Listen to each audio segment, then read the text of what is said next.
So welcome to really what we're looking at today are stubborn child discipline tactics, the pros and cons of them. And I'm also going to give you some insider tips on how to use discipline in a way that actually teaches a lesson, but really supports a lifelong bond with your child where you have mutual respect, you have mutual admiration and love and appreciation for one another. First of all, let's talk about the pros of discipline. If you are disciplining in a way that really teaches your child lifelong lessons, that teaches them mutual respect, that teaches them self-confidence, that also helps you have this lifelong awesome bond together, then discipline, thumbs up, you're doing it great.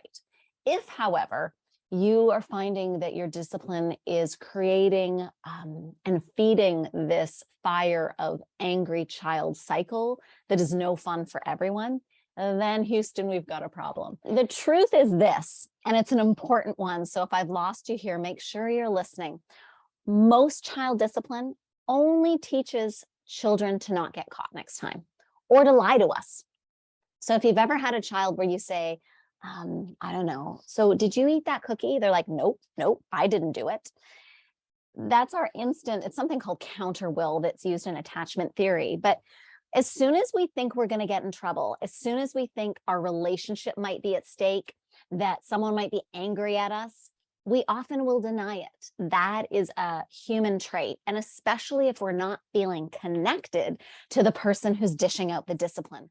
Strong-willed children are much more difficult to parent. They are the ones that find all the loopholes. They are the ones who are the fact checkers. They are the messy monsters who will create chaos out of nothing. They're also the drama kings and queens of childhood that can make for a very challenging, difficult, on your toes kind of parenting experience. So if you've got a true to blue stubborn child, I want you to consider a couple things. There are really 4 things I want you to consider.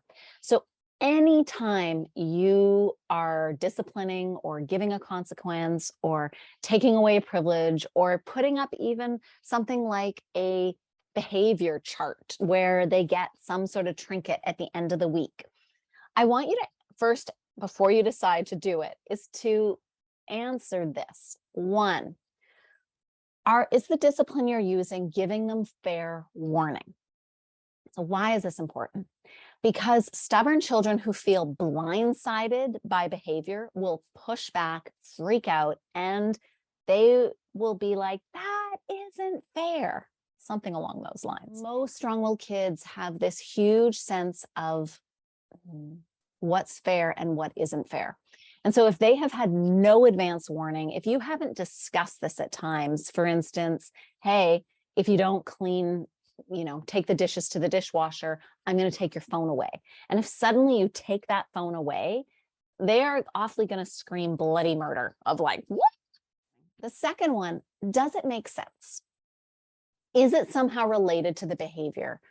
And this one, I really like to think of it is, if they were an adult, would this behavior still make sense? Would the adult say, okay, yeah, I get it.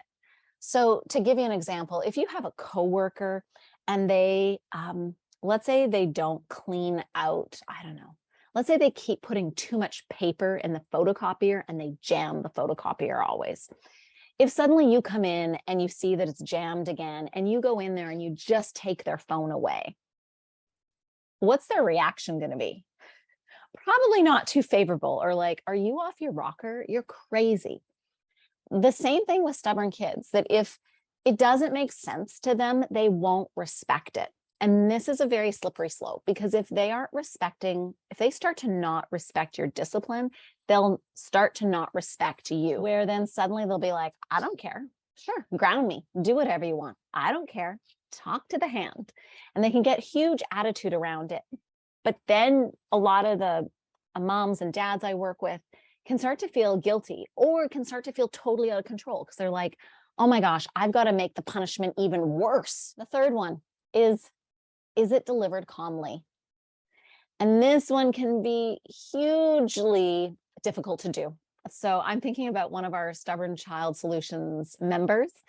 And a couple weeks ago, actually, I'm going to nominate her for a award, Peaceful Parenting Path shout out award because her child totally had a meltdown in the Walmart entrance. And you know how busy it can be, and there's carts, and her child's freaking right out.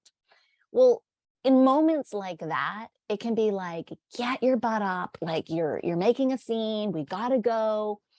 It can be hugely triggering for a lot of us parents.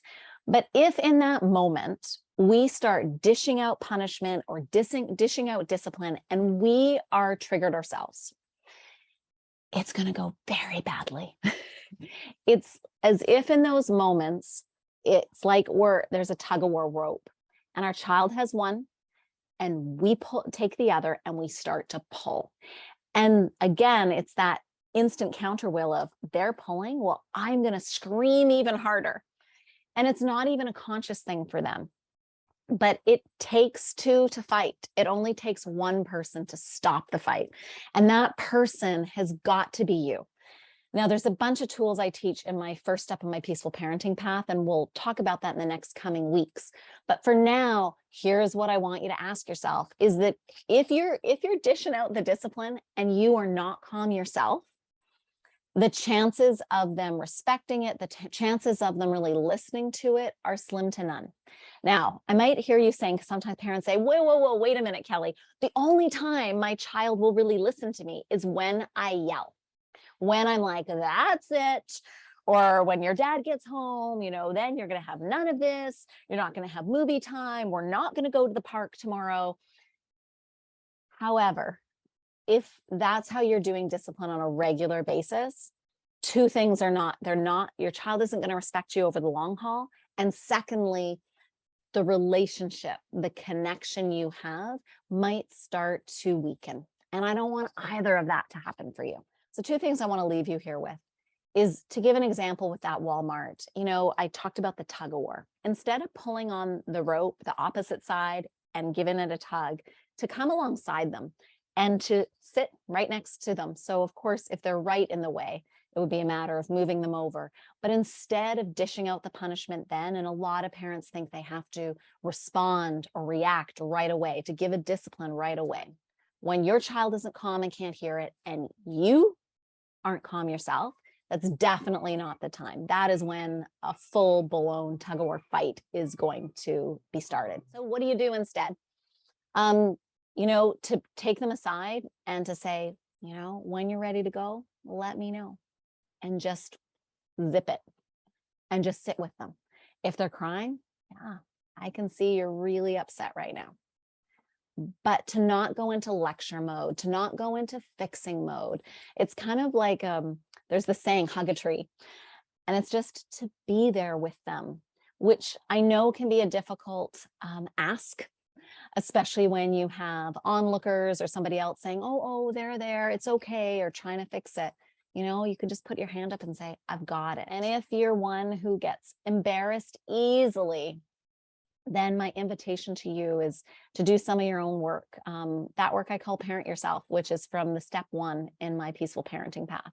And that's really looking at, how do we take care of ourselves? How do we make sure that the people pleaser or controller in us isn't taking over, where we're making bad parenting decisions that aren't leading us to where we want to go with our child, where they're learning how to self-regulate. They're learning how to calm down themselves. They are learning how to be respectful of others. I'm curious, where are you in your discipline journey with your child? Is it going well right now? Are there places where you question, based on the 4 questions I asked you today, is your discipline a match for it? What's going well for you in discipline? What have you used that you're like, yeah, I think I'm rocking it here? I want to know. So glad you joined me. There's 2 things that are happening right now. One, I've got a great contest going on at the Stubborn Child Solutions Facebook group. That's for this month. It's just to share your peaceful parenting win with me. And the simpler, the better, because often we don't give ourselves the pat in the back that we really deserve. The second thing is I will be doing my Stubborn Child Solutions boot camp, starting it again. I'm really excited in September. If you are all interested, please direct message me and reach out because I would love to possibly have you be in that group. It's really a 12-week group, a 3-month group where we do a deep dive on making sure that you have all the tools you need to inspire a child to listen without yelling, bribing, losing your cool, or caving in and then feeling guilty. Anyways, it's been wonderful to be here with you. If you haven't heard this lately, thank you for all you do as a parent to your kiddos. And thank you for being here with me. It's all